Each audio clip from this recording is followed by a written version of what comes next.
Kajingalang juga Meghalaya Democratic Alliance kabade ka kanhun sendrop jong baro ki parti ki badan haka Khubor menta kasngi ki la sheme karai ban kershan yo James ke Sangma kumu Kyrtong monlang naga benta ke election MP Rajya Sabha kaban long haka khat phra tarik jeliu menta usnem haka jingran bakila pathai Khubor u chairman ke MDA konrat ke Sangma bat secretary ke MDA ba polindo kila yathu bayakani karai la shem hadien ba baro ki parti badan haka alliance kila ai lang ya kajing manjur Layat hu ba kajing thep kerteng jong Kyrtong ke MDA kanong haka santarik mata ubenai haka por arshiteng baje no phai singi.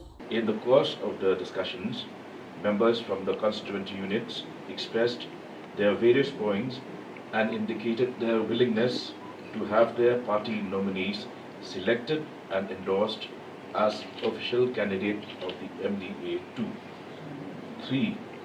However, since the various parties had proposed various names of individuals belonging to the respective political parties, and there being no point of consensus on a single name, it was decided to follow the established convention of endorsing the proposal put forward by the largest constituent, that is the NPP, in order to ensure cohesion and unanimity on the basis of established parliamentary practice.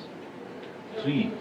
The meeting therefore unanimously endorsed the NPP's proposal for the candidature of Shri James P.K. Sangma as Rajya Sabha nominee representing the MDA 2. 5. However, respecting the wishes of the various constituent members of the MDA,